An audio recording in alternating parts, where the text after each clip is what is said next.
अध्याय 6। मशीनें और आदमी।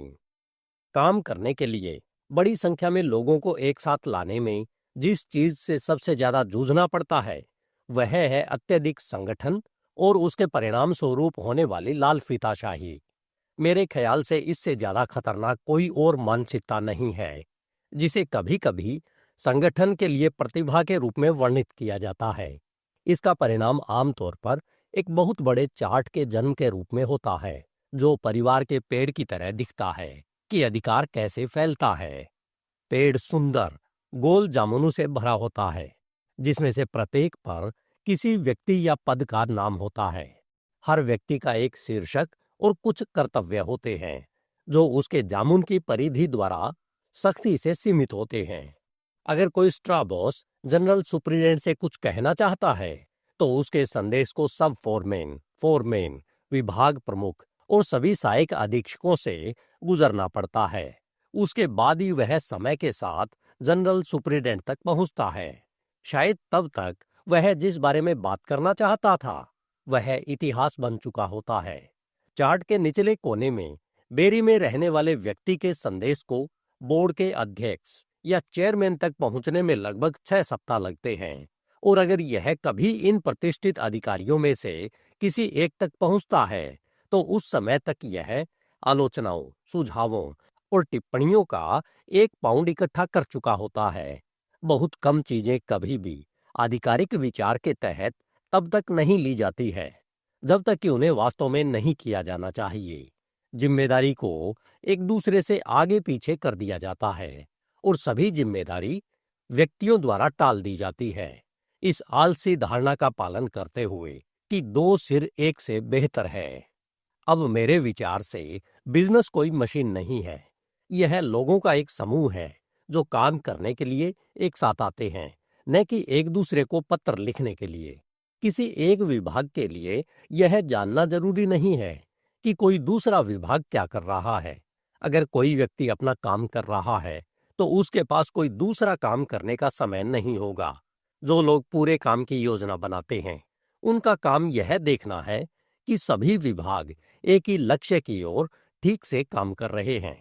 व्यक्तियों या विभागों के बीच अच्छी भावना स्थापित करने के लिए बैठकें करना जरूरी नहीं है। साथ मिलकर काम करने के लिए लोगों का एक दूसरे से प्यार करना जरूरी नहीं है।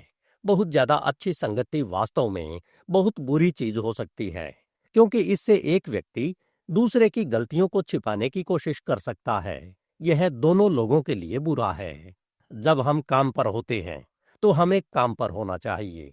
जब हम खेल रहे होते हैं तो हमें खेल में होना चाहिए। दोनों को मिलाने की कोशिश करने का कोई फायदा नहीं है।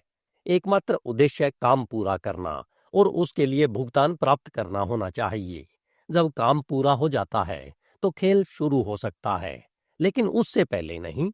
और इसलिए फोर्ड कारखानों और उद्यमों में कोई संगठन नहीं है। किसी भी पद से जुड़ी कोई विशिष्ट ड्यूटी नहीं है। उत्तराधिकार या अधिकार की कोई रेखा नहीं है। बहुत कम उपाधियां हैं और कोई सम्मेलन नहीं है। हमारे पास केवल लिपिकीय सहायता है, जो बिल्कुल आवश्यक है। हमारे पास किसी भी तरह का कोई विस्तृत रिकॉर्ड नहीं है और परिणाम स्वरूप कोई लाल फीताशाही नहीं है। हम व्यक्तिगत जिम्मेदारी को पूर्ण बनाते हैं।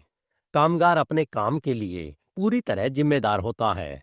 स्ट्रॉ बॉस अपने अधीन कामगारों के लिए जिम्मेदार होता है। फोरमैन अपने समूह के लिए जिम्मेदार होता है। विभागाध्यक्ष विभाग के लिए जिम्मेदार होता है। महानिरीक्षक पूरी फैक्ट्री के लिए जिम्मेदार होता है। हर व्यक्ति को पता होना चाहिए कि उसके क्षेत्र में क्या चल रहा है। मैं कहता हूं महानिरीक्षक, ऐसा कोई औपचारिक पद नहीं है। एक व्यक्ति फैक्ट्री का प्रभारी है और वह वर्षों से ऐसा कर रहा है। उसके साथ 2 व्यक्ति हैं जिन्होंने बिना किसी तरह से अपने कर्तव्यों को परिभाषित किए काम के विशेष भागों को अपने ऊपर ले लिया है। उनके साथ सहायक के रूप में लगभग आधा दर्जन अन्य व्यक्ति है, लेकिन उनके पास कोई विशेष कर्तव्य नहीं है। उन सभी ने अपने लिए काम तय कर लिया है, लेकिन उनके काम की कोई सीमा नहीं है। वे बस वही काम करते हैं जहां वे सबसे बेहतर तरीके से फिट होते हैं। एक व्यक्ति स्टॉक और कमी का पीछा करता है, दूसरे ने निरीक्षण पर कब्जा कर लिया है, और इसी तरह। करवाने के लिए पूरी तरह से समर्पित लोगों ने समूह को यह देखने में कोई परेशानी नहीं होती कि काम हो गया है। वे अधिकार की सीमाओं के बारे में परेशानी में नहीं पड़ते, क्योंकि वे पदवी के बारे में नहीं सोचते। अगर उनके पास पद और ऐसी ही कोई चीज होती तो वे जल्द ही अपना समय कार्यालय में काम में लगा देते और सोचते कि उनके पास किसी दूसरे व्यक्ति से बेहतर पद क्यों नहीं है। क्योंकि कोई पदवी नहीं है और अधिकार की कोई सीमा नहीं है, इसलिए लाल फीताशाही या किसी व्यक्ति के सिर पर हाथ रखकर काम करने का कोई सवाल ही नहीं है। कोई भी कामगार किसी के पास जा सकता है और यह प्रथा इतनी स्थापित हो चुकी है कि अगर कोई कामगार उसके ऊपर से सीधे कारखाने के प्रमुख के पास चला जाता है तो फोरमैन को कोई परेशानी नहीं होती। कामगार शायद ही कभी ऐसा करता है, क्योंकि फोरमैन अपने नाम के साथ साथ यह भी जानता है कि अगर उसने अन्याय किया है तो यह बहुत जल्दी पता चल जाएगा और वह फोरमैन नहीं रह जाएगा। एक चीज जिसे हम बर्दाश्त नहीं करेंगे वह है किसी भी तरह का अन्याय।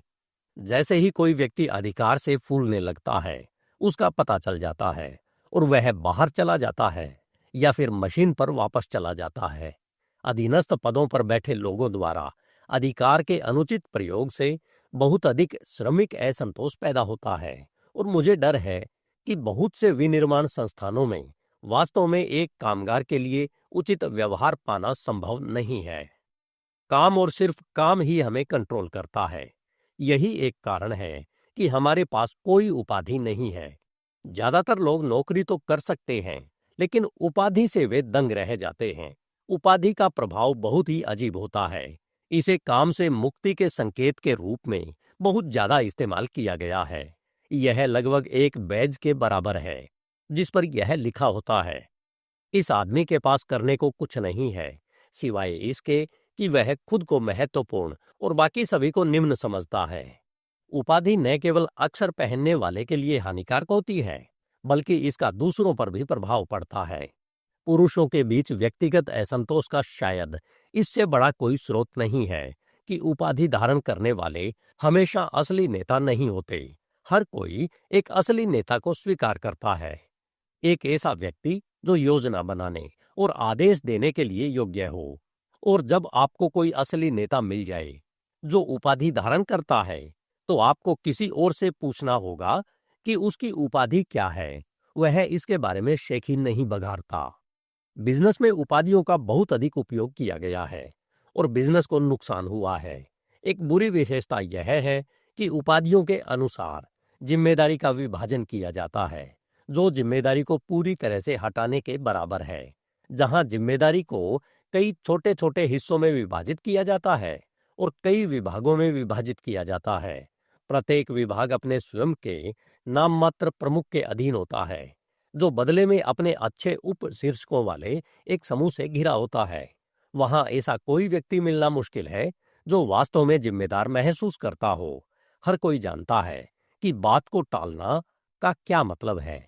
यह खेल औद्योगिक संगठनों में शुरू हुआ होगा, जहां विभाग बस जिम्मेदारी को आगे बढ़ाते हैं। हर संगठन का स्वास्थ्य हर सदस्य पर निर्भर करता है, चाहे वह किसी भी पद पर हो। यह महसूस करता है कि व्यवसाय के कल्याण से संबंधित जो कुछ भी उसके ध्यान में आता है वह उसका अपना काम है। रेल मार्ग उन विभागों की नजरों में शैतान के पास चले गए हैं जो कहते हैं, ओह, यह हमारे विभाग के अंतर्गत नहीं आता। 100 मील दूर स्थित विभाग एक्स के पास इसका प्रभार है। अधिकारियों को अपनी उपाधियों के पीछे न छिपने की बहुत सी सलाह दी जाती थी। सलाह की आवश्यकता ही एक ऐसी स्थिति को दर्शाती है जिसे सुधारने के लिए सलाह से कहीं अधिक की आवश्यकता है। और सुधार बस यही है, उपाधियों को समाप्त करें। कुछ कानूनी रूप से आवश्यक हो सकते हैं, कुछ जनता को यह निर्देश देने में उपयोगी हो सकते हैं कि चिंता के साथ कैसे बिजनेस करना है, लेकिन बाकी के लिए सबसे अच्छा नियम सरल है, उनसे छुटकारा पाओ। वास्तव में अभी बिजनेस का सामान्य रिकॉर्ड ऐसा है कि उपाधियों के महत्व को बहुत कम कर देता है। कोई भी व्यक्ति दिवालिया बैंक का अध्यक्ष होने का दावा नहीं कर सकता। कुल मिलाकर बिजनेस को इतना कुशलता से नहीं चलाया गया है कि संचालकों में गर्व के लिए बहुत जगह बची रहे।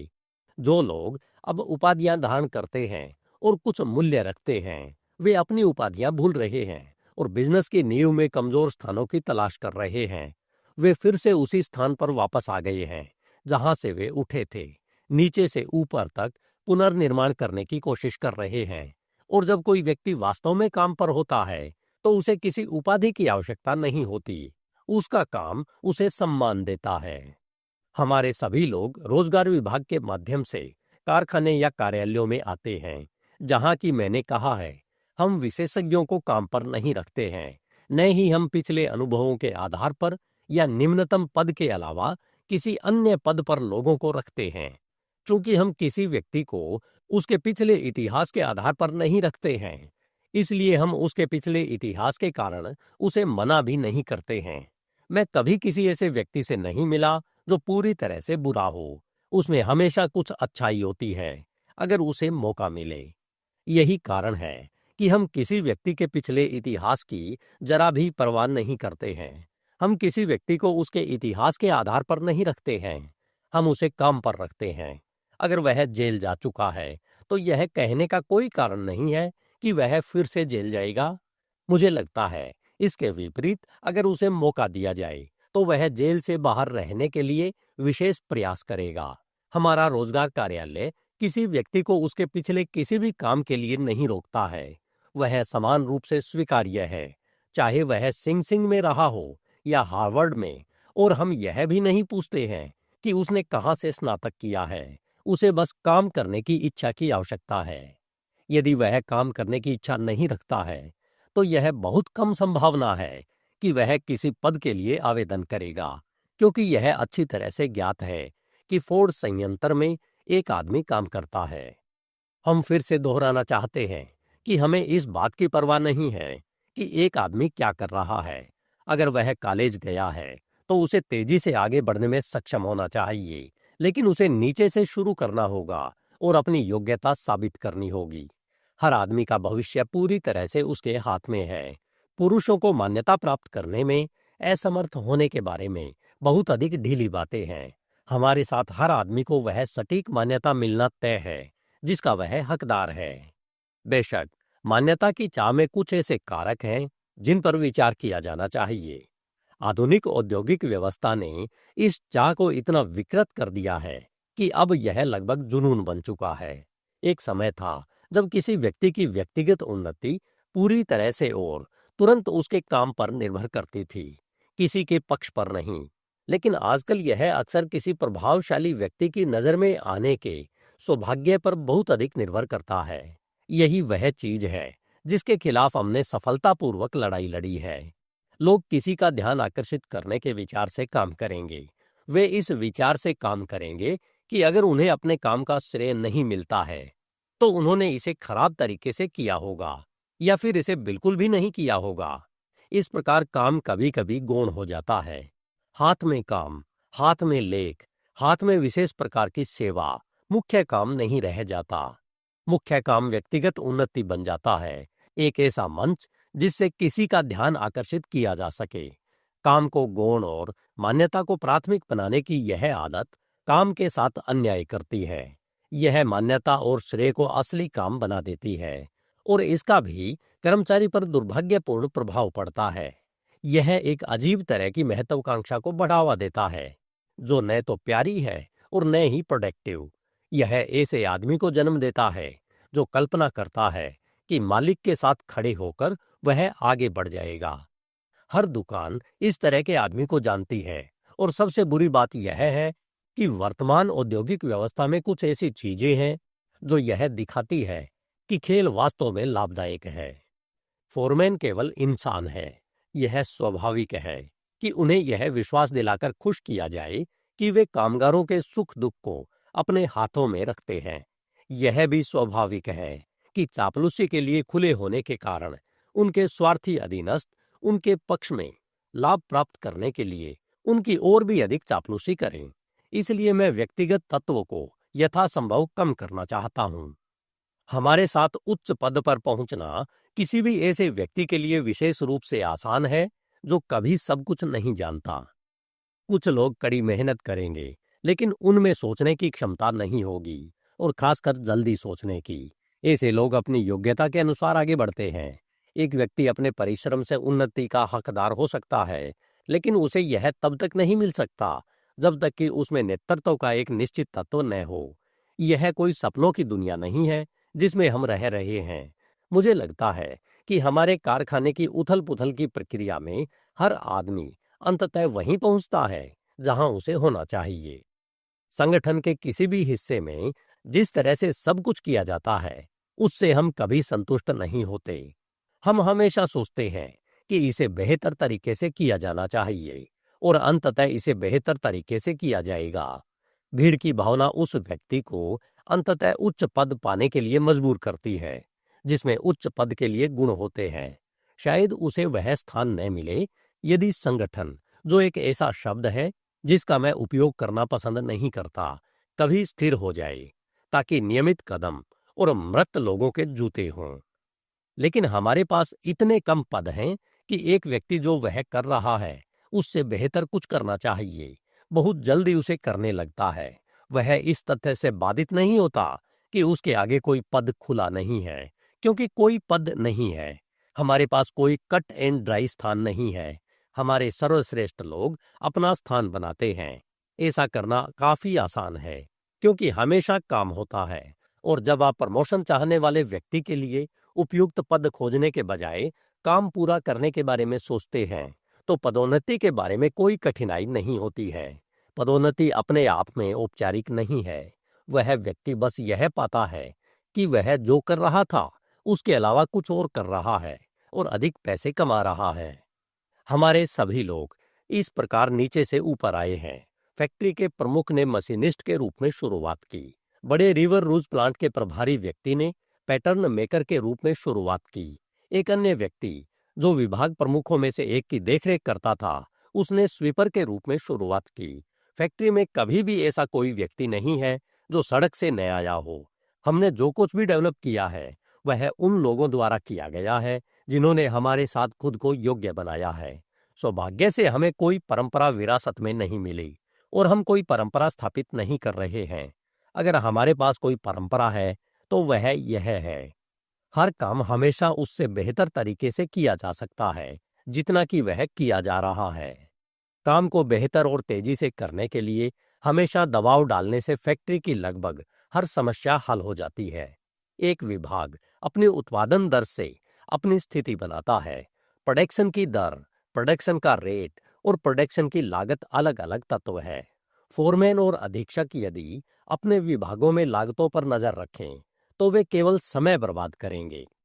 कुछ लागतें हैं जैसे कि मजदूरी की दर, ओवरहेड, सामग्री की कीमत और इसी तरह की अन्य लागतें, जिन्हें वे किसी भी तरह से कंट्रोल नहीं कर सकते, इसलिए वे उनके बारे में चिंता नहीं करते। वे जो कंट्रोल कर सकते हैं वह है अपने विभागों में प्रोडक्शन का रेट। किसी विभाग की रेटिंग काम करने वाले हाथों की संख्या से उत्पादित भागों की संख्या को विभाजित करके प्राप्त की जाती है। हर फोरमैन अपने विभाग की रोजाना जांच करता है। वह हमेशा अपने साथ आंकड़े रखता है। अधीक्षक के पास सभी आंकड़ों का एक सारणीबद्ध विवरण होता है। यदि किसी विभाग में कुछ गड़बड़ है तो आउटपुट स्कोर तुरंत उसे दिखा देता है। अधीक्षक जांच करता है और फोरमैन को लगता है कि वह ठीक है। बेहतर तरीकों के लिए प्रोत्साहन का एक बड़ा हिस्सा उत्पादन की रेटिंग की इस सरल नियम आधारित विधि से सीधे जुड़ा होता है। फोरमैन को लागत लेखाकार होने की आवश्यकता नहीं है। वह फोरमैन होने के कारण ही बेहतर नहीं है। उसके प्रभार उसके विभाग में काम करने वाली मशीनें और मनुष्य है। जब वे अपने सर्वश्रेष्ठ प्रदर्शन पर काम कर रहे होते हैं तो वह अपनी सेवा दे चुका होता है। उसके उत्पादन की दर ही उसका मार्गदर्शक होती है। उसे अपनी ऊर्जा को अन्य विषयों पर बिखेरने की कोई आवश्यकता नहीं है। यह रेटिंग प्रणाली फोरमैन को व्यक्तित्वों को बुलाने के लिए मजबूर करती है, हाथ में मौजूद काम के अलावा बाकी सब कुछ भूलने की। अगर उन्हें उन लोगों को चुनना चाहिए जो उसे पसंद है, न कि उन लोगों को जो काम को सबसे अच्छे से कर सकते हैं, तो उसके विभाग के रिकॉर्ड में यह बात तुरंत दिखाई देगी। लोगों को चुनने में कोई कठिनाई नहीं है।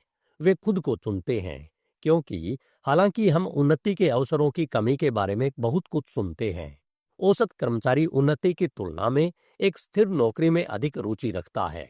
मुश्किल से 5% से ज्यादा लोग जो मजदूरी पर काम करते हैं, जबकि वे ज्यादा पैसे पाने की इच्छा रखते हैं, वे उच्च पदों के साथ आने वाली अतिरिक्त जिम्मेदारी और अतिरिक्त काम को स्वीकार करने के लिए भी तैयार रहते हैं।